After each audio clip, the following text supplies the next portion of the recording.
वक्रतुंड महाकाय सूर्यकोटि समप्रभ निर्विघ्नं कुरु मे देव सर्वकार्येषु सर्वदा।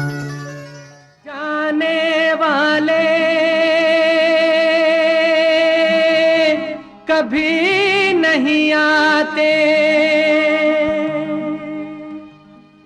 जाने वाले की याद आती है। दिल एक मंदिर है, दिल एक मंदिर है, दिल एक मंदिर है, दिल एक मंदिर है। रात जिसमें होती है पूजा ये प्रीतम का घर है। दिल एक मंदिर है, दिल एक मंदिर है।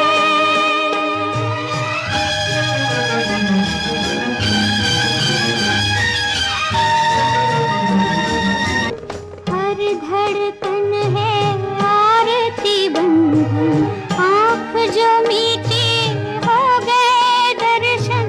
हर धड़कन है आरती बंधन, आँख जो मीठी हो गए दर्शन। मौत मिटा दे चाहे हस्ती, याद तो अमर है।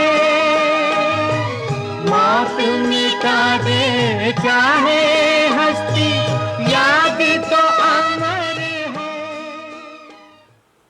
नमस्कार। तो मेरा नाम है वंशिका सिंह। मैं इस कॉलेज से मैनेजमेंट कोर्स कर रही हूँ। मुझे बेहद खुशी है कि मुझे इस खास मौके पर आपकी मेजबान बनने का मौका मिला है। तो आज के इस मंच में पूरे जोश और दिल से आप सभी का स्वागत करती हूँ और आशा करती हूँ कि ये कार्यक्रम आप सभी को पसंद आएगा। तो चलिए शुरू करते हैं।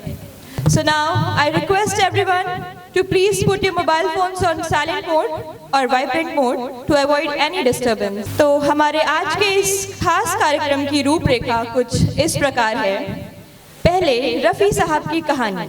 हमारे कहानीकार आपको मोहम्मद रफ़ी साहब की जिंदगी और उनकी संगीत यात्रा की प्रेरक कहानी सुनाएंगे। दूसरा, संगीत का जादू।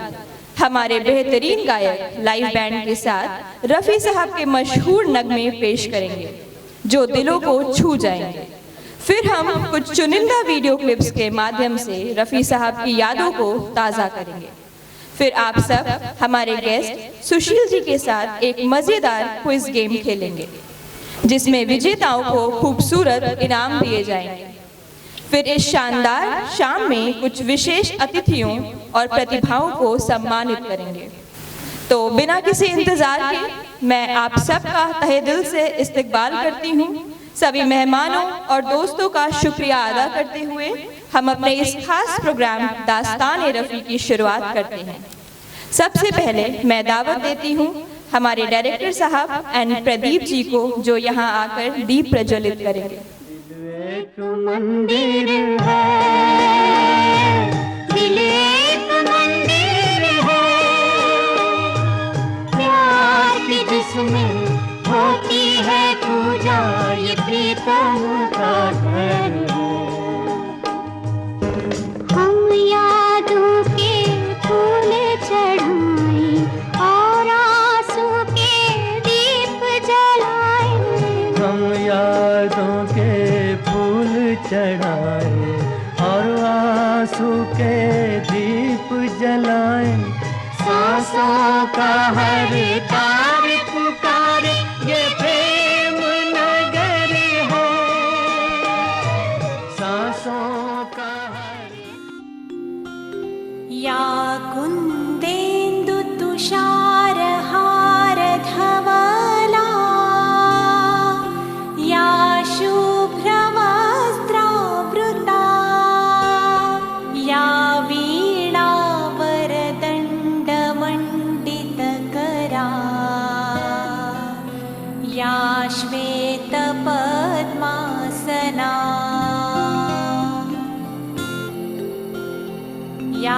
ब्रह्माच्युतशङ्कर प्रभृतिभिः देवै सदा वन्दिता सा मां पातु सरस्वती भगवती निःशेषजाड्यापहा।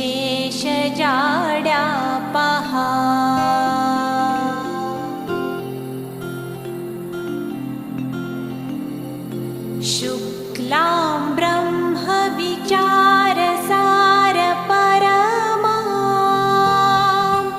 आद्यां जगद्व्यापिनीं वीणापुस्तकधारिणीमभयदां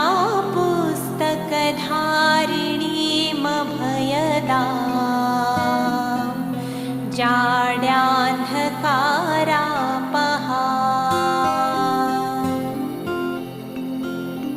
हस्ते स्फाटिकमालिकां विदधतीं पद्मासने संस्थितां वन्दे तां परमेश्वरीं भगवतीं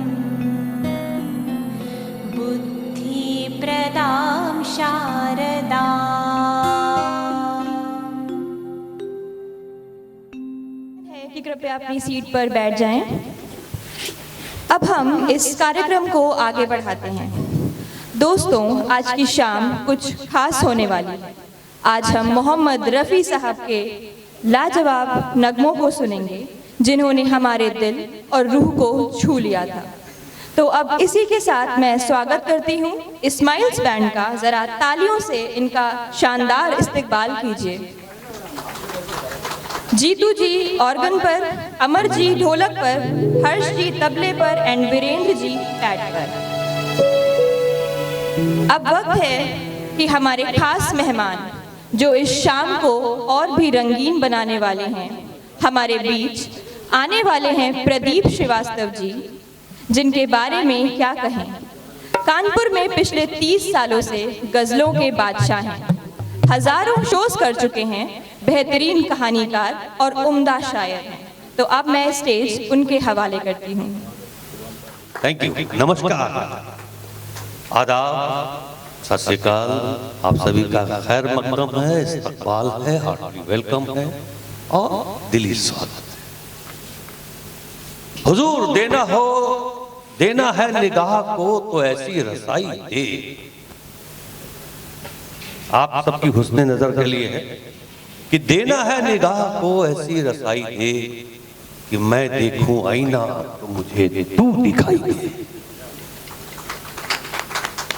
मैं देखूं आईना तो मुझे तू दिखाई दे। कुछ ऐसा तालमेल सुकूतो सदा में हो, खामोशी और आवाज। कुछ ऐसा तालमेल सुकूतो सदा में हो कि मैं पुकारूं तुझे तो तुझी को सुनाई। तो हुजूर आला, आज की शाम मेरे लिए बहुत कठिन और मुझे हैवी अंदर से लग रहा है। ये जो मेरे लिए बड़ा कठिन इम्तिहान है। मैंने पहले मना किया, लेकिन एक शख्स है वो जिसको मेरे ऊपर कॉन्फिडेंस। गैस कौन हो सकता है?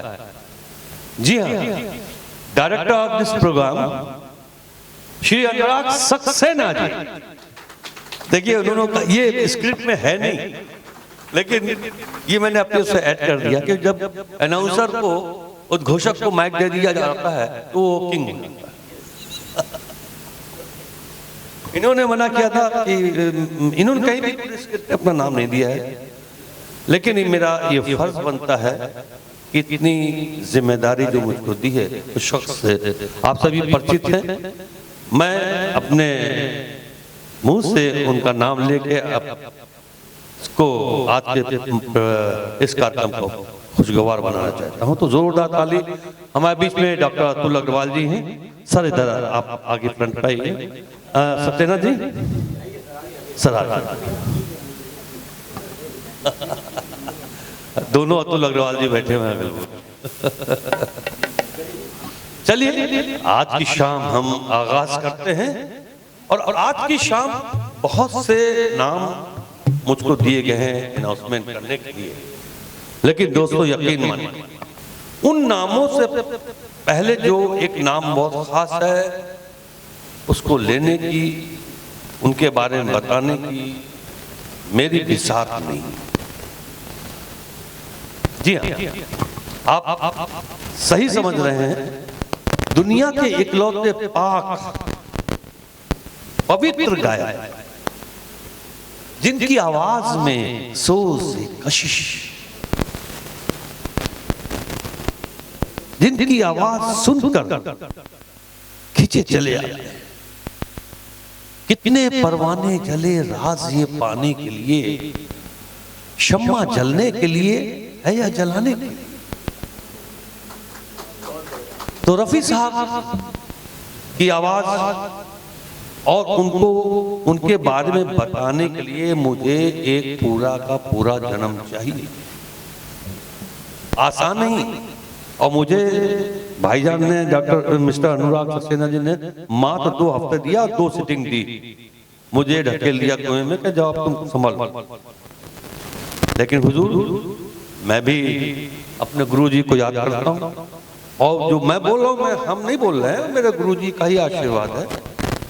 तो चलते हैं, कुछ ऐसी छोटी छोटी बातें रफी साहब की हम बताते हैं आपको कि रफी साहब का जन्म 24 दिसंबर 1924 को कोटला सुल्तान सिंह, जो अब मजीहता के नाम से अमृतसर में है, वहां पर हुआ। और रफी साहब के वालिद यानी उनके पिताश्री हाजी अली मोहम्मद साहब, उनकी वालिदा यानी उनकी मदर मोहतरमा अल्लाह रखा। रफी साहब भट्टी जट मुस्लिम परिवार से ताल्लुक रखते थे। कहते हैं ना कि कलाकार का कोई धर्म नहीं होता, उसका कोई मजहब नहीं होता, लेकिन अब चूंकि है बताना तो पड़ेगा, और जानते ही हैं ऑलमोस्ट सभी लोग। और रवि साहब 6 भाई, इनका नंबर दूसरा। 1935 में रफी साहब के पिता लाहौर शिफ्ट हो गए। 1935 की बात है, लाहौर शिफ्ट हो गए और उन्होंने एक होटल खाना बनाने का, और वो होटल खोल दिया और एक बेटे को नाई की दुकान कर दी। तो इस तरीके से जिंदगी की शुरुआत हुई। और हाफ पैंट पहनकर रफी साहब अपने भाइयों के साथ, अपने परिवार के साथ व्यस्त थे। लेकिन हाफ पैंट पहनने में उनको बहुत शर्म आती थी। वो हाफ पैंट में बहुत उनको एलर्जी होती थी।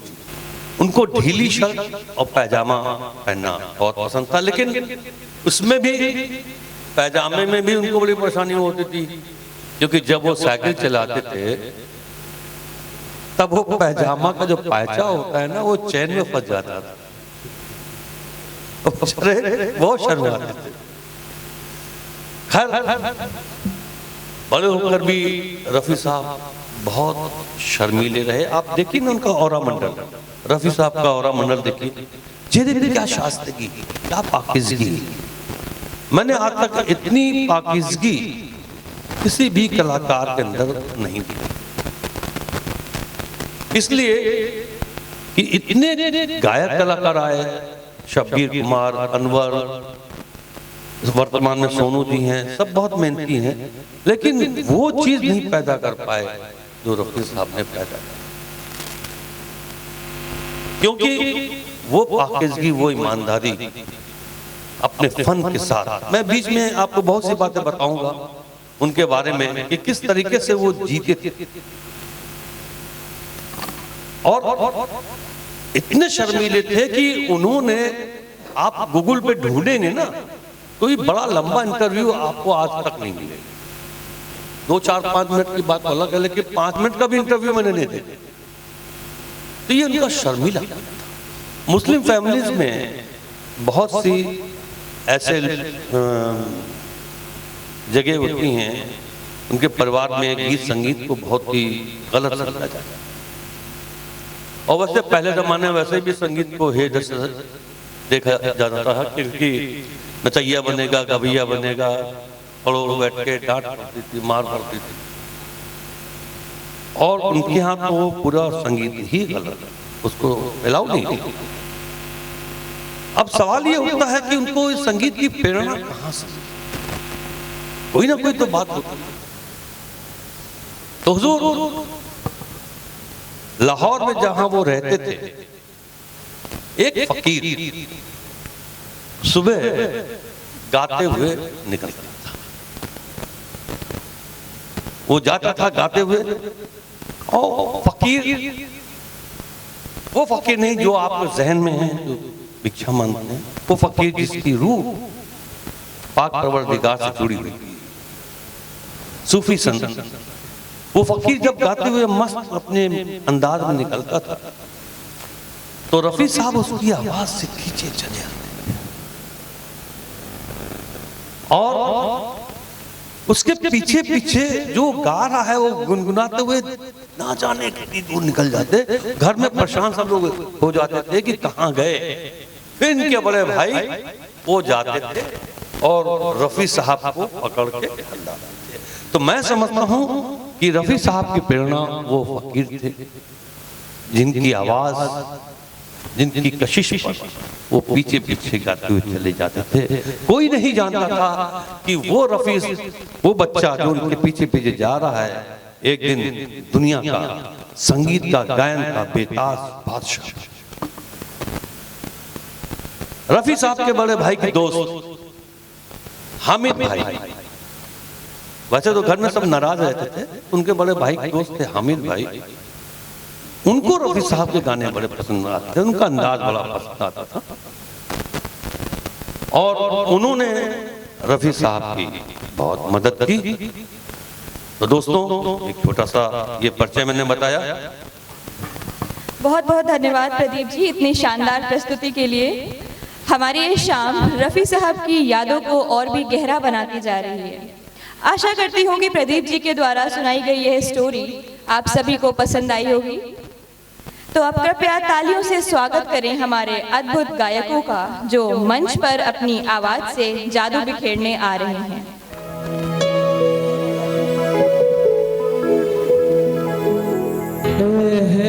एहसान तेरा होगा मुझ पर, दिल चाहता है वो कहने दो मुझे, तुमसे मोहब्बत हो गई है मुझे, पलकों की छाँव में रहने दो।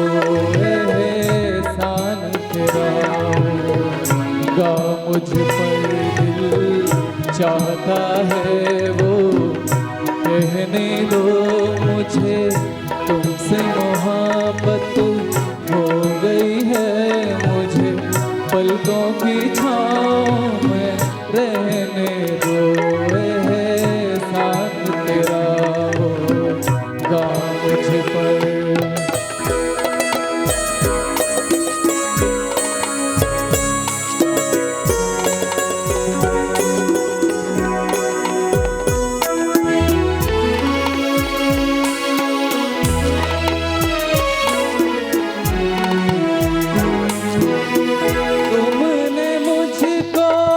हंसना सिखाया, तुमने मुझको हंसना सिखाया, रोने कहोगे रो लेंगे, अब रोने कहोगे रो लेंगे। आंसू का हमारे गम न करो, कहते हैं तो कहने दो मुझे, तुमसे मोहब्बत हो गई है मुझे, पलकों की छाँव में रहने दो। एहसान तेरा होगा मुझ पर।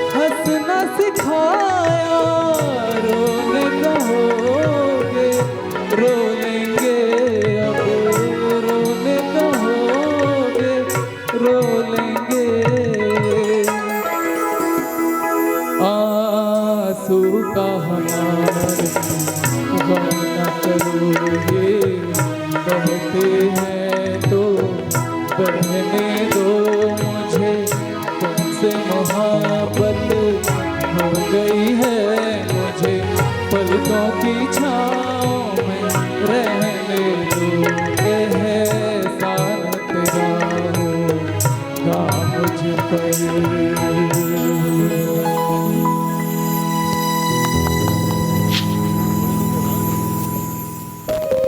Thank you so much. और अनुराग सर एंड आप सारे जितने भी ऑडियंस यहाँ पे आए हैं, ब्यूटीफुल ऑडियंस, और मैं क्या बहुत कुछ बोलूं, लेकिन सर ने आज जो ये एफर्ट किया है, मैं ये चाहूंगा सबसे पहले अनुराग सर के लिए और प्रदीप सर के लिए जोरदार तालियां होनी चाहिए। भाई इतना प्यारा एफर्ट, मैं कहूंगा कि गीत तो हमेशा हुए, हम सब ने हमेशा गीत सुने रफी जी के, लेकिन आज का जो ये कंसेप्ट था ना, ये बिल्कुल डिफरेंट था। और रियली हमारा एक जगह और शो ऑन हो चुका है, लेकिन आज हम सर यहाँ पर हैं, ये सर आप लोगों के एफर्ट की वजह से है सर, क्योंकि हम रोक नहीं सके कि पहले हम इधर आए उसके बाद ही वहां पर जाएं। और इतना खूबसूरत सर आपने डिजाइन किया, हम कोशिश करेंगे कि सर उतना ही खूबसूरत कर पाए। और एक गीत है रफी जी का, बहुत ही नजाकत भरा है, और मेरे साथ हम हैं ग्रेस इवेंट से, और आप हैं सुजाता जी, और मैं हूं परविंदर संधू। और एक बहुत ही नजाकत वाला गीत है, सुजाता जी जरूर कुछ कहने वाले चाहती होंगी, मैं रोकूंगा नहीं, आप प्लीज कंटिन्यू करें। नहीं, सबको गुड इवनिंग मैं बोलना चाह रही थी, तो good evening to all of you, to respected person जो those who are here only. तो this is the first number, ये बहुत ही नॉटी नंबर है, और उसको उतनी ही नॉटीनेस से हम गाने की कोशिश करेंगे, क्योंकि खूबसूरती उसकी इसी गाने में यही है कि वो बहुत खूबसूरत ढंग से गाया गया है, और कुछ छेड़छाड़ वाली बात, तो यहाँ छेड़छाड़ वाली थोड़ा सा ये मैं दिखाना चाहती हूँ कि मधुबाला जी पे, और इस पे पिक्चराइज किया गया था मधुबाला जी के ऊपर, और वो कुछ देवानंद जी को वो मना रही हैं, गाने का कुछ इस तरह की चीज़ें हैं, तो वो मैं कोशिश करूँगी कि मैं उस तरह से उसको निभा पाऊँ।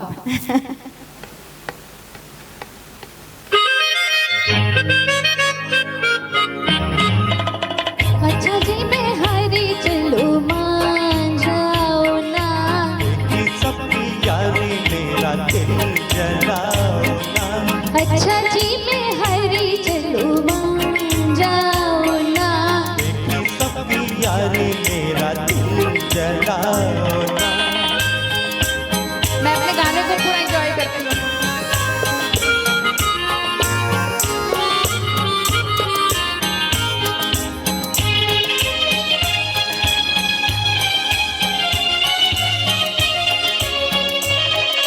छोटे से कसूर में ऐसे हो खफा, रूठे तो हुजूर थे मेरी क्या खता, छोटे से कसूर में ऐसे हो खफा, रूठे तो हुजूर थे मेरी क्या खता। देखो दिल न तोड़ो, छोड़ो हाथ छोड़ो, देखो दिल न तोड़ो, अरे छोड़ो हाथ छोड़ो, छोड़ दिया तो हम लोगे समझे। अज समझे। अच्छा जी मैं हरी चलो मान जाओ ना, सबकी यारी मेरा दिल जलाओ ना। अच्छा जी मैं हरी चलो मान जाओ ना, सबकी यारी मेरा दिल जलाओ ना।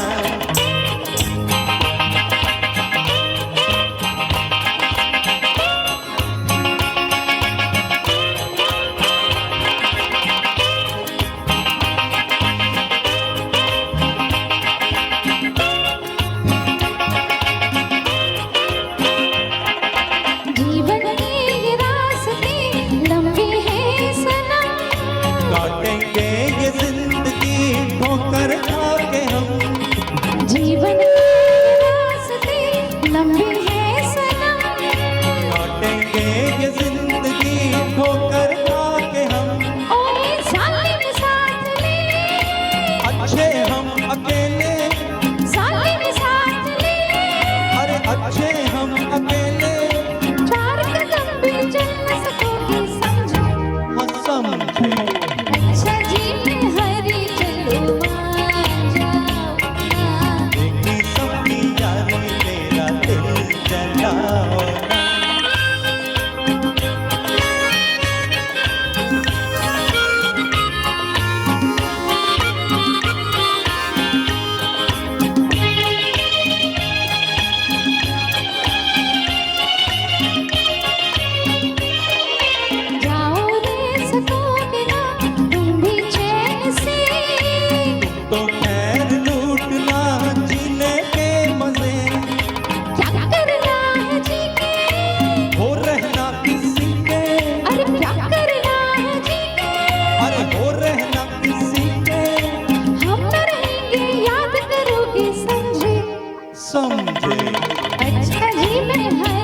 You so much, thank you.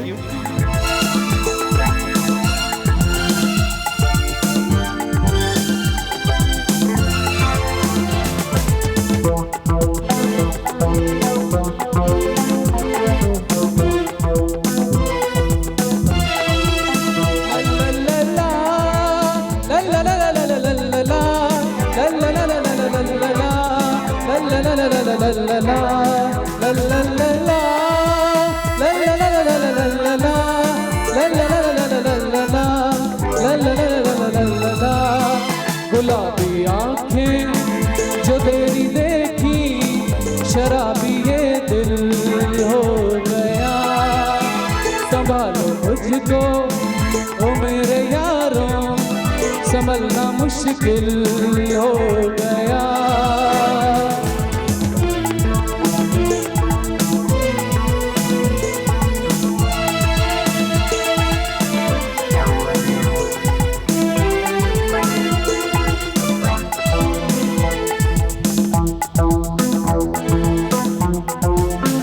दिल में मेरे ख्वाब तेरे, तस्वीरें जैसे हों दीवार पे।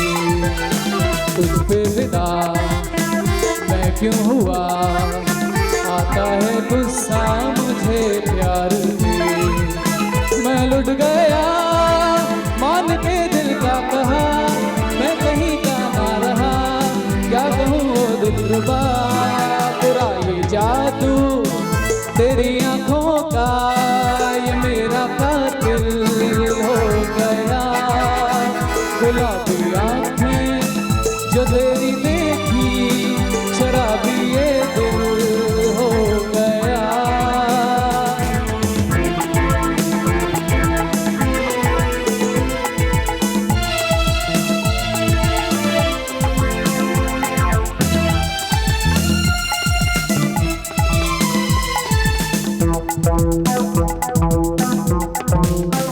मैंने सदा चाहा यही, दामन बचा लूं हसीनों से। तेरी कसम ख्वाबों में भी बचता फिरा नाज़नीनों से मैं। तौबा मगर मिल गई तुझसे नजर, मिल गया दर्द जिगर, क्या कहूँ बेखबर। जरा सा हंस के जो देखा तूने, मैं तेरा बिस्मिल हो गया। गुलाबी आंखें जो तेरी देखी, शराबी ये दिल हो गया।